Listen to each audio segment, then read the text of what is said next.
मोहतरम उस्ताद इकराम अस्सलाम वालेकुम। मैं हूँ मुस्लिम मुख्तार स्नोमैन पब्लिशर्स की जानिब से, और आज की इस वीडियो में बात करेंगे नॉलेज विल उर्दू सीरीज़ के सफ़ा नंबर 58 की, जो कि नर्सरी की किताब में मौजूद है। ये देखिए, यह है सफ़ा नंबर 58। यहाँ हर्फ शीन का तारुफ दिया गया है। सबसे ऊपर 4 आइकन्स हैं: सुनना, बोलना, पढ़ना और दायरा लगाना। यानी यहाँ बच्चे जो सरगर्मी करेंगे उसमें बच्चे दायरा लगाएंगे। साथ साथ कहानी के लिए QR कोड मौजूद है, जिसको कि आप स्कैन करके बच्चों को हर्फ शीन की कहानी सुनवाइए। जब आप बच्चों को कहानी सुना लें तो कोशिश कीजिए कि कहानी के मुतालिक उनसे सवालात करें और उनसे पूछें कि इस कहानी में क्या क्या है और इस कहानी में से उन्होंने क्या सीखा, या उनको क्या अच्छा लगा, या उन्हें क्या इस कहानी में अच्छा नहीं लगा। उसके बाद बच्चों को बताइए कि ये शीन है। आप बोर्ड पे भी लिख सकते हैं, फ्लैश कार्ड भी दिखा सकते हैं। बच्चों से कहिए कि ये शीन की बड़ी शक्ल है और ये शीन की छोटी शक्ल है। ये शीन की बड़ी शक्ल है और ये शीन की छोटी शक्ल है। बच्चों को बताइए कि सीन और शीन बिल्कुल एक जैसे होते हैं, बस इन पर 3 नुक्तों का फ़र्क होता है। सीन पे कोई नुक्ता नहीं होता और शीन पे 3 नुक्ते होते हैं। तो इस तरह बच्चों को बताने के बाद बच्चों को बताइए कि इसका नाम है शीन और इसकी आवाज़ है श। नाम है शीन, आवाज़ है श। नाम है शीन, आवाज़ है श। इस तरह बच्चों से कहिए कि वो बार बार दोहराएं ताकि वो हर्फ की आवाज़ को पहचान सकें। फिर बच्चों से कहिए कि वो कहानी को याद करें और बताएं कि उसमें श से शुरू होने वाले यानी शीन से शुरू होने वाले अल्फाज कौन कौन से थे, जैसे कि शाहिद, शलवार, शीशा, शरबत और शामी कबाब। तो बच्चों से कहिए कि कहानी को याद करें और कहानी में मौजूद शीन के अल्फाज के बारे में बताएं।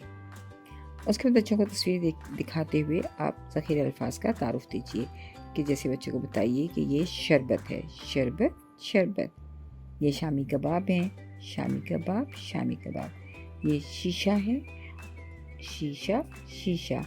और ये शलवार है, शलवार, शलवार।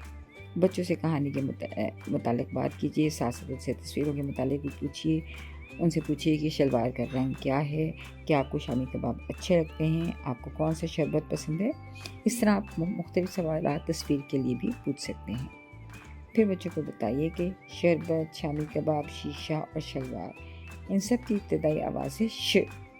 श शरबत, श शरबत, श शामी कबाब, श शामी कबाब, श शीशा, श शीशा, श शलवार, श शलवार। इस तरह बच्चों से बार बार मशक करवाइए ताकि बच्चे हर्फ की आवाज़ और अल्फाज की इब्तदाई आवाज़ में ताल्लुक़ को समझ सकें। उसके बाद बच्चों को हमने बताना है कि शीशा, शरबत, शलवार और शामी कबाब, वो इन अल्फाज को पढ़ सकें।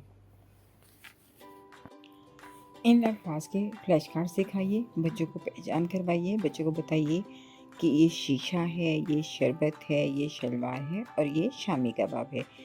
उसके बाद फ्लैश कार्ड्स को शफल करके देखिए कि बच्चे इन अल्फाज को पहचानते हैं। उनसे पूछिए शीशा कहाँ है, या किसी भी फ्लैश कार्ड पर रख के पूछिए ये क्या है। और जब आपको यकीन हो जाए कि बच्चे अब इन अल्फाज को पढ़ सकते हैं, ये साइट रीडिंग कहलाती है, यानी देख के पढ़ना। तो बच्चों एज एन इमेज अपने जहन में अल्फाज को सेव करना। तो फिर आप बच्चों से कहिए कि शीशा, शरबत, शलवार और शामी कबाब ये अल्फाज हैं, और अल्फाज हरूफ की मदद से मिलकर बनते हैं। तो देखते हैं कि शीशा ये लफ्ज़ है, उसमें कौन कौन से हरूफ शामिल हैं। तो शीन, ये शीन है। शरबत में शेर, बेते। शलवार में शीन, लाम, वाव, अलिफ, रे। और शामी कबाब में शीन, अलिफ, मीम, ये, काफ, बे, अलिफ और बे। तो बच्चों को इसकी बहुत ज़्यादा मशक करवाइए। बच्चों से बार बार पूछिए कि शरबत में कौन कौन से हरूफ शामिल हैं। आप इस तरह भी पूछ सकते हैं कि क्या शरबत में नून शामिल है, क्या शलवार में मीम शामिल है। तो इस तरह बच्चे जो हैं, आप जब मुख्तलिफ सवाल पूछेंगे तो बच्चों की सोचने और समझने की सलाहियतों में इजाफ़ा होगा।